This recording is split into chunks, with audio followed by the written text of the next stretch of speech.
This week's theme, I would say, and I would actually say this week's theme, even somewhat for the section, the segment about the Department of Education, which I'll explain why when we get to it, is kind of it's kind of the opposite of that song that you sometimes sing on the pod. The opposite of "We are so fucked." Yeah. fucked. Yeah. Opposite of that one. And instead it's more like a "We're slightly less fucked, not quite so fucked." Yes, I would say that is right. And one of the reasons we're not so fucked is because Democrats did pretty well last night. Yeah. Well, and not just Democrats, but just like leftist ideology did well. All right. Leftist ideology did well because it's not just the Democratic Party that did well. We saw ballot measures that overcame red states to make the right choice. Yeah, exactly. Like it was just almost everything that could theoretically have happened last night happened. Yeah, and that is amazing. It was awesome. That's so rare that we get to celebrate that. Yeah, I don't think I've ever been happy with the results of an election. Like I've had really? elections. I've had elections where I was relieved. Like 2022, 2020. Yeah. I guess somewhat I was excited about when Northam got elected. I was somewhat excited when Northam got elected, but but you know, this is the first time that I'm feeling seriously happy with the results. Yeah. And there's not like a yes but to it. I totally agree. And like a lot of coverage that I was reading kind of is trying to put it in the context of like what to expect in 2024. Yeah. But like all of the coverage itself is basically saying it's not indicative of 2024. So we don't need to like cast that pall over this. I mean, we can talk about it a little at the end maybe, but like, I don't know. It just doesn't seem like that's the most relevant thing. Historically, though, it does often like it is often a pretty good gauge and indicator of how things are going to turn up. I mean, let's not forget the off-year election in 2017 in Virginia, which ended up handing over control of the governor's mansion to Ralph Northam, Democrat at the time, that also made things very close to the Democrats having control of the legislature, which would then set them up to take control of it 2 years later. That was a pretty good predictor of how the midterms in 2018 turned out. Gotcha. Interesting. So you're thinking like the gubernatorial election was a good indicator of the following midterm year. Yeah, exactly. Yeah, exactly. Yeah. I guess I'm like, well, we can get into it. But overall, 37 states had elections at some level, which is actually stunning. That was remarkable to me. I was kind of blown away. We're in the year, it's an odd year, and 37 states had elections. But there were a few key ones that like actually like were either a surprise or like actually made like a pretty big difference. Yeah. So first off was the election in Kentucky, where incumbent governor Andy Beshear won re-election, which may sound like not that big of a deal, but we're talking about Kentucky. And we're talking about a state that Joe Biden lost by 26 points. And Beshear, who had won in his last election by I think like half a point or less than half a point, beat his opponent Daniel Cameron by 5 points this year, which is just remarkable. That's like that's a huge success. Yeah. And one thing I would say though is that this shouldn't be too surprising for people that were following the race and have kind of been following Andy Beshear's career in Kentucky. I mean, he's definitely no hardcore leftist, but like he's also in Kentucky. So, somewhat that can be overlooked. But he actually enjoyed a significant approval rating. In fact, he's actually one of the most popular governors in the United States. So his overall approval rating was 60%. That's his interesting. overall approval rating. And among Republicans, his approval rating was 43%. Even Republicans are, kind of like him at this point. Wow, that's Almost remarkable. Yeah, 43%. You don't see that very often. This was a very popular Democratic governor. He oversaw a budgetary surplus in Kentucky. He oversaw the administration of the American Rescue Plan and the funding from the federal government towards support for the state. He was lauded for his leadership during the COVID-19 pandemic, in which he held nightly briefings about the status of the state and what was going on. He responded very well to a severe flood that ended up destroying a lot of parts of Kentucky, and he competently was able to administer the rebuilding of those areas.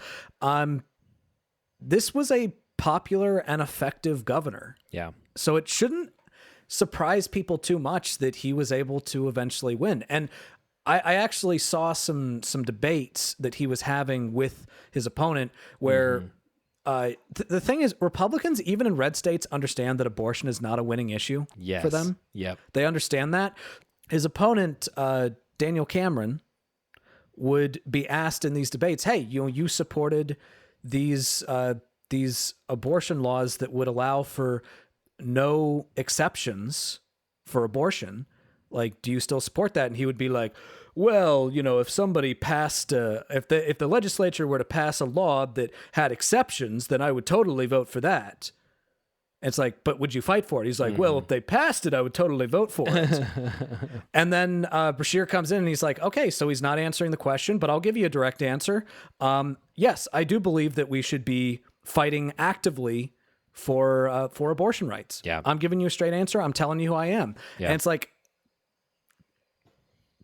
people aren't stupid. They can smell a rat when they see one. Totally.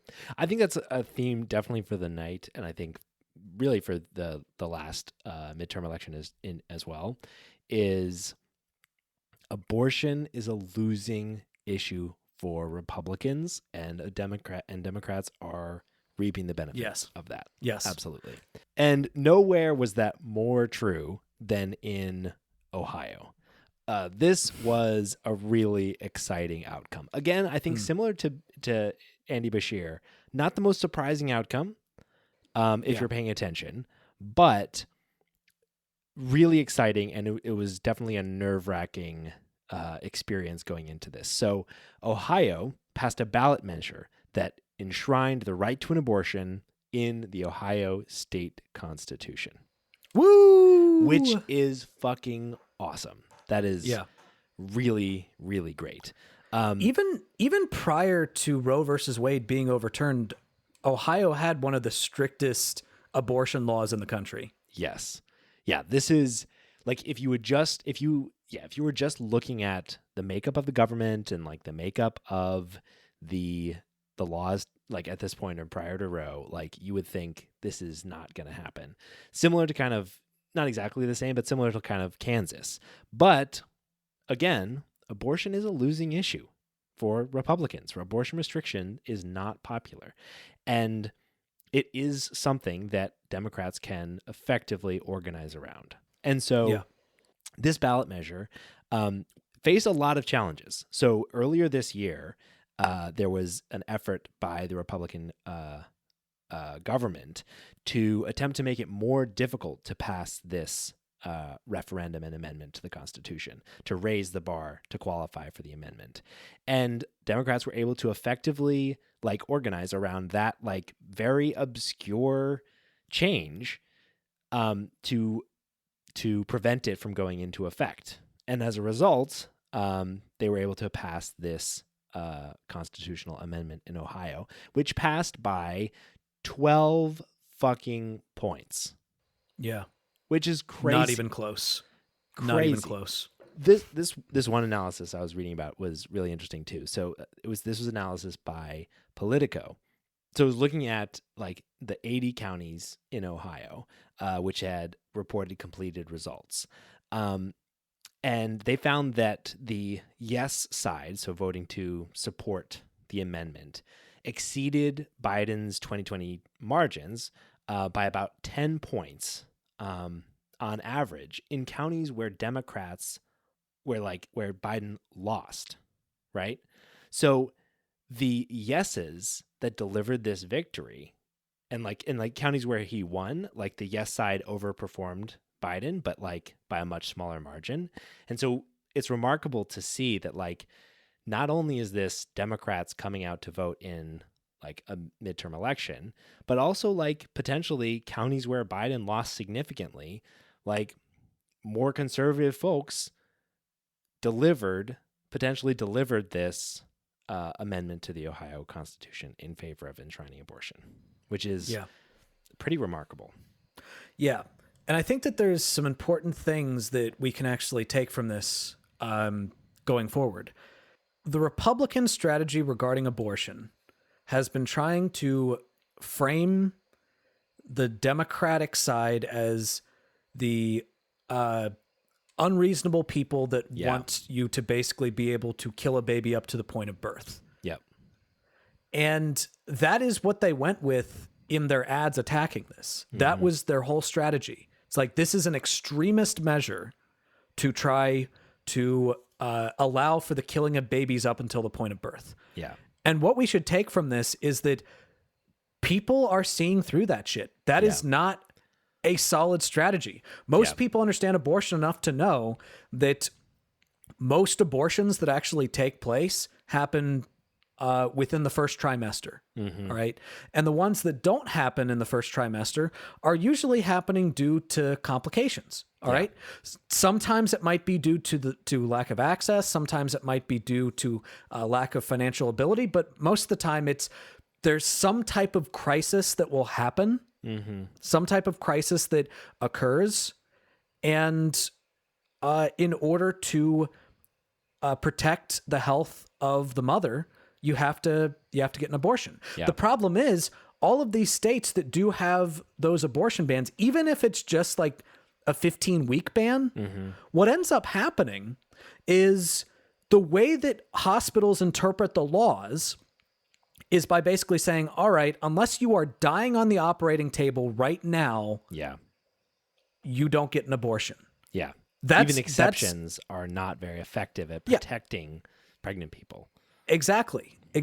Even exceptions are not necessarily effective. And, there have been cases in which parents have basically been told, like, this baby will be alive for 2 minutes when they're born, and then they will just die. Yep. And then they're forced to carry it to term. Yep. Like, that is why you don't have restrictive laws on abortion. It's not that we want late-term abortions. We don't want late-term abortions. And the way to prevent late-term abortions is by having more access at an early time during pregnancy. Totally. That's how you prevent late-term abortions. Yeah. The problem with having bans on late-term abortions is not to say, like, yes, we want late-term abortions. Yes, we love killing babies. It's we don't want the government to make a decision involving somebody's health that should be between them and their doctor. Totally. All right. That's what it's about. And it looks like people are seeing through that Republican straw man. And even in a red state like Ohio, this is a losing issue for Republicans, and it can potentially be a winning issue for Democrats. Totally. So one of the big things that Democrats should take from this is fucking run on issues. Yeah. Don't run on people. Run on issues. Totally. Yeah, absolutely. The issue's won in this case. Yeah. This is just an issue. Yeah. And in fact, won by 12 fucking points. Not only did abortion win in Ohio, marijuana won in Ohio. I know. And in fact, I was actually kind of surprised by this. Abortion apparently got 3,000 more votes than marijuana. Wow. Which I was a little surprised by. Yeah. But like they got around the same margins. Around the same margins of victory in terms of marijuana and abortion. Yeah. And this was also Ohio has now legalized marijuana. Initiative. Yeah, this was also a ballot initiative. Yeah. Not even decriminalize. To legalize recreational marijuana use. Yeah. 57% to 43%. Yeah. Jesus. So, yeah. I have so many thoughts on this. One thing that I think is really funny, and like I wasn't trying to come across this. I just kind of did while I was looking at this. Do you remember Rick Santorum? Do you remember Oh that my guy? God, yeah, from all that time ago. Yeah, I remember him from Yeah. years ago. I didn't realize that he was still like doing anything.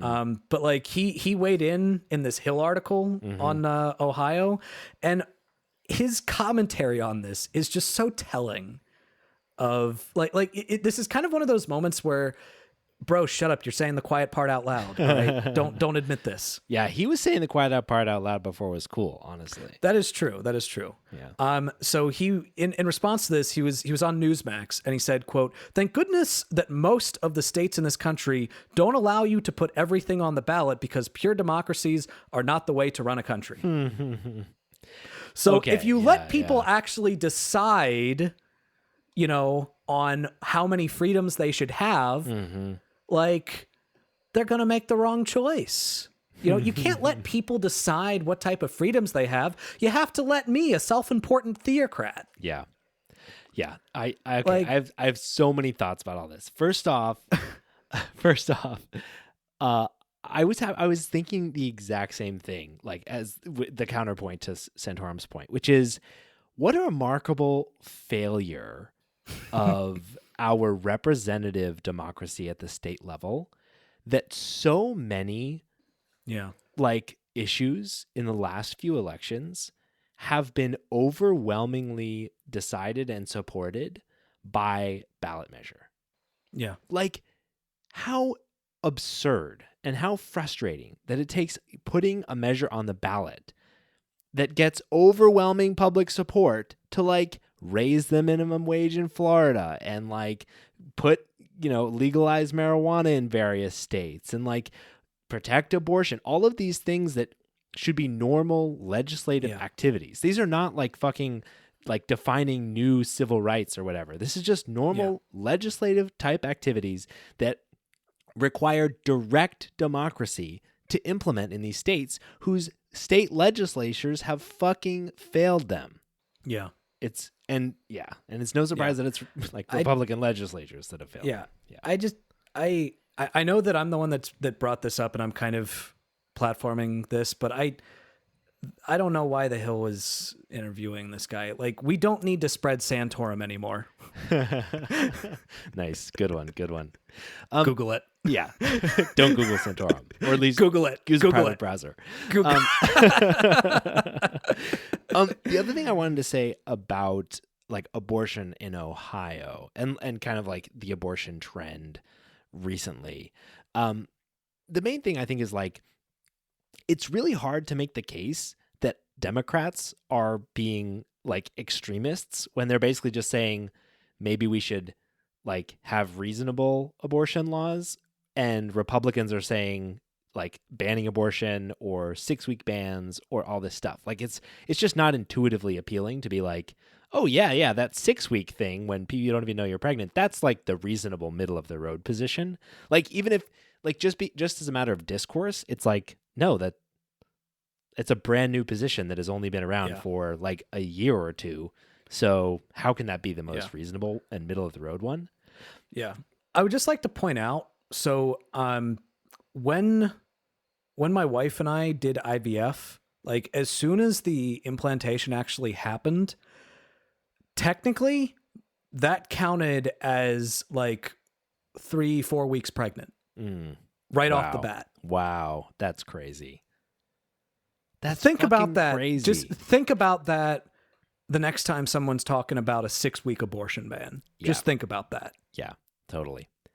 And I think that leads to my other thought about this is like, it's also really hard to make the case that Democrats are the extremists when even if you're trying to keep your head in the sand, you can't ignore the stories, both like in news, in the media, and personal stories.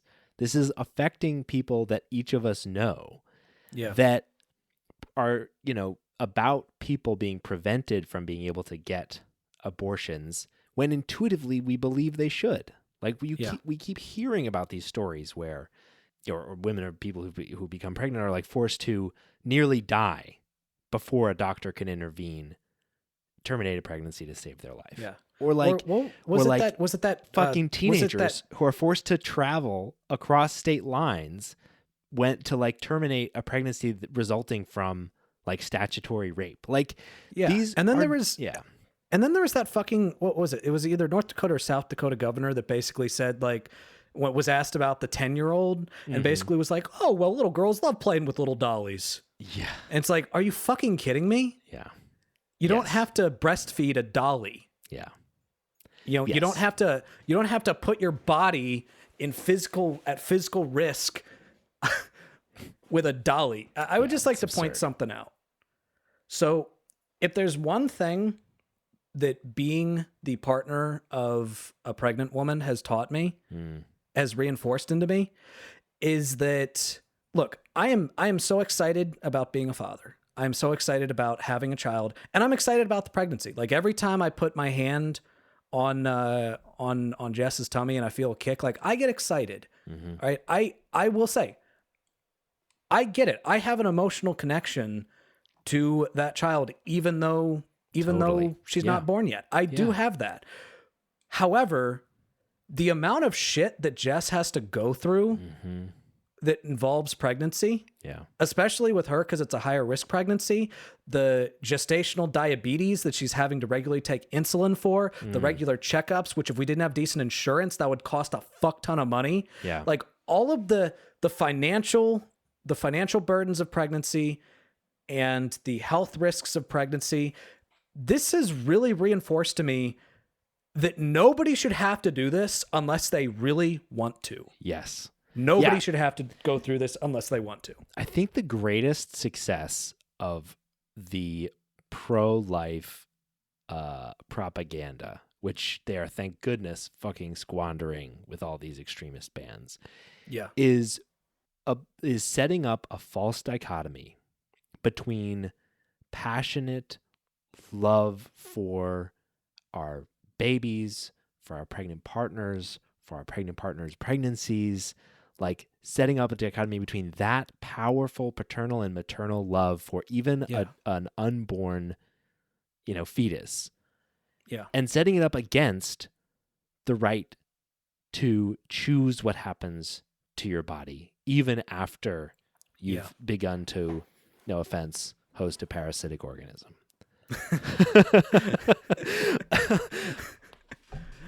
Setting up that dichotomy and making people believe it is like the biggest success that they've ever had, and I'm glad that it's winning. The people that should be getting pregnant are the type of people that are like Jess and me, that are excited about it, that wanted this, that had to actually go through a bunch of hoops. I'm not saying everybody should have to go through the hoops that we did. Sure. But boy, you proved that you want to be pregnant. Yeah, exactly. Like nobody should have to go through this unless they really want to. And I think that a lot of people believe that. In Ohio, even Republicans, even more conservative people, a significant chunk of them are not okay with these abortion bans. And we need to, that can help lead to electoral victories with parties. If parties are, if Republicans continue to make abortions a huge part of their platform, and if Democrats continue to make it a part of their platform to protect it. And we saw that very clearly, very evidently in Virginia. Our home state of Virginia. Yeah, I was proud. I was proud to be from Virginia last night. Yeah, so the situation in Virginia was precarious to say the least. So Virginia has a Republican governor, Glenn Youngkin. Until last night, there was a Republican state house, and Democrats held the Senate by one or two seats. It was almost nothing. Yeah. 2 seats. Yeah. And so the key to Youngkin implementing his agenda, which a key part of was advocating for a 15-week abortion ban in the state, was gaining control of the Senate, the Virginia Senate. And they didn't. Yeah. They did not won, but they did not take control. But not only did they not take control of the Senate, so in Virginia, you have the state Senate and you have the House of Delegates, which is basically like the state level House of Representatives. The Republicans had control of the House of Delegates, and they lost it. Fuck yeah. They lost it. Yeah, which is So- tough because so much of Yeah. Virginia's population is concentrated in either concentrated in democratically controlled dense areas or Republican controlled rural areas. Like Yeah. taking the House of Delegates is tough. Yeah. So at this point, New York Times has called 53 for Democrats and 48 for Republicans. There's one seat that is still not been called yet, but the Republican is ahead in that, so it is very likely going to go to the Republican, with over 95% reporting in. So I think it's probably safe to say that's probably going to end with the Democrat. So then that would make the final breakdown 51 to 49, which again, that's a one Too seat close. majority, Yeah. you know, Yep. but that's still a majority. That means that they have control. And look, one of the things that we've been seeing happen in purple states is that purple states with a one seat majority often tends to get more done with that one seat majority than heavily blue states get done with super majorities. I mean, we've been seeing that happen in Minnesota. Minnesota has been killing it. So at this point, in 2 years, when the governorship is open again, because Virginia doesn't have, I was going to say up for re-election, but Virginia does not have consecutive governor terms, so it's not going to be Glenn Youngkin. It is very possible that a Democratic governor could win, and if we're able to hold on to the House of Delegates, because like the Senate won't be up for re-election, then it is very feasible that there could be a trifecta in Virginia again in 2 years. Unless fucking Terry McAuliffe runs for fucking governor Unless again. fucking Terry, fuck Terry McAuliffe. Oh my God. That was the stupidest. Oh my God. That was the stupidest decision. Guy thinks, oh, I beat Ken Cuccinelli. Literally the only Republican in Virginia at the time that could have possibly lost. Like it was crazy. It was that election. It was the first election that I ever voted in. And it was like, it was the worst possible candidate that the Democrats could have chosen, running against the worst possible Republican that the Republicans could have chosen. And then he thought, oh, well, I must be a popular candidate because I won in that election. It's like, dude, you fucking sucked. You just You were a didn't suck terrible as governor. much in that You just election. didn't suck as much as the fucking cooch. Yeah. Yeah, no The kidding. dude that was straight up trying to ban anal and oral sex among consenting adults.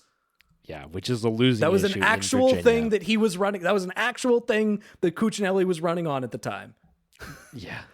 Jesus. Oh man, if only those kinds of bands weren't now represented in the Speaker of the House. Yeah. Oh my God. We'll get to that later. Yeah. So, as I kind of alluded to earlier, oftentimes what happens in Virginia off-year elections does, to some level, bode well or poorly for the national election in the next year. So, again, I use the example of in 2017, you had Ralph Northam take the governor's mansion and become very close to taking the House of Delegates. And then in 2019, Democrats did take control of the House of Delegates and got a trifecta, which, then Biden won in 2020. And then, of course, we know that Democrats won big in 2018. And then in 2021, you saw Youngkin win the governor's mansion and Republicans take control of the House of Delegates. And then in 2022, you saw Republicans take control of the House of Representatives. Now, it might not have been as big of a red wave as we thought it would be, but honestly, Youngkin didn't win by much either. Yeah.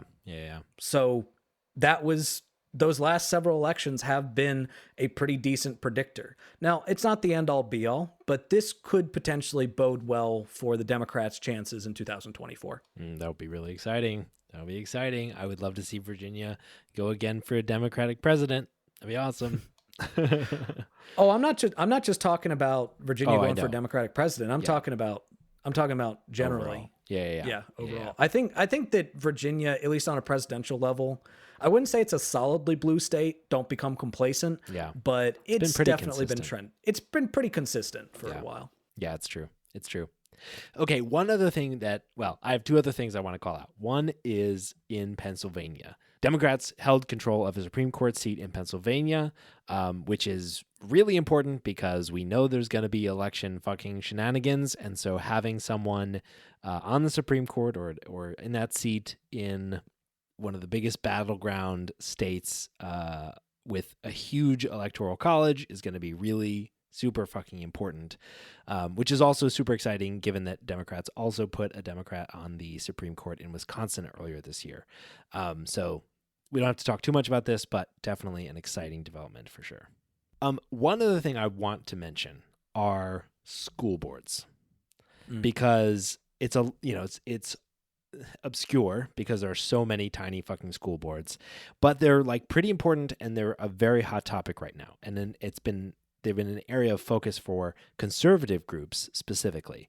And so the American Federation of Teachers said that candidates who publicly were endorsed by conservative groups such as Moms for Liberty or the 1776 Project lost about 80% of their races nationally, which is a pretty strong rebuke of the, book burning, anti-trans school board level agenda from these conservative organizations. Yeah. Yeah.